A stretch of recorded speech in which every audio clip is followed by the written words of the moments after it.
Friends, welcome back to my channel. మా ఇంటిలో సింపుల్గా ఈజీగా ఎగ్ మసాలా రైస్ చేసే విధానం. దానికి కావాల్సిన పదార్థాలు: ఎగ్స్ బాయిల్ చేసుకోవాలి. ఫస్ట్ ఎగ్స్లోకి కొద్దిగా వాటర్ పోసుకొని కల్లుప్పు వేస్తే ఈజీగా పొట్లు ఊడతాయి. ఒక విజిల్ పెట్టి ఆఫ్ చేసేయాల. అది చల్లారినాక పొట్లు తీసి పెట్టుకొని క్లీన్ చేసుకోవాలి. ఆ తర్వాత అల్లం, వెల్లుల్లి, టొమాటో, ఎండుమిర్చి, కొత్తిమీర, పుదీనా ఇవంతా పేస్ట్ చేసుకోవాలి.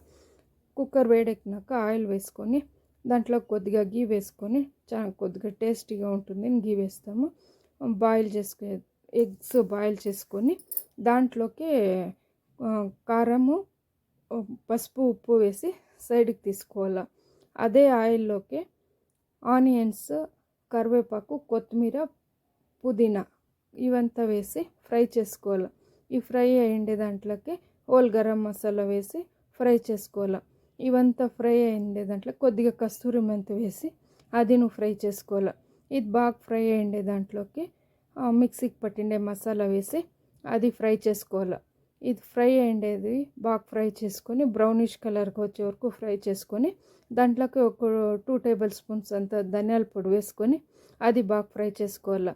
దాంట్లోకి నానపెట్టుకోండి రైస్ వేసుకోవాలి. ఒక 1/2 అవర్ అట్లా నానపెట్టుకొని రైస్ వేసుకోవాలి. ఈ రైస్ ఉడికెక్కినాక ఒక్కో గ్లాస్ రైస్కి 2 గ్లాసెస్ ఆఫ్ వాటర్ తీసుకొని ఇది బాగా బాయిల్ అయ్యిండే దాంట్లోకి ఎగ్స్ ఉడకపెట్టింటాం కదా, ఆ ఎగ్స్ వేసుకొని ఉప్పు కారం అంతా సరిపోయిందేమో టేస్ట్ చూసుకొని ఎక్కువ రైస్ ఉంటే ఒక 2 విజిల్స్, ఎక్కువ రైస్ ఉంటే 1 విజిల్, తక్కువ ఉంటే 2 విజిల్స్ పెట్టి ఆఫ్ చేసేయండి. ట్రై చేయండి. ఎట్లా వచ్చిందో కమెంట్స్లో పెట్టండి. Thank you friends for watching my videos.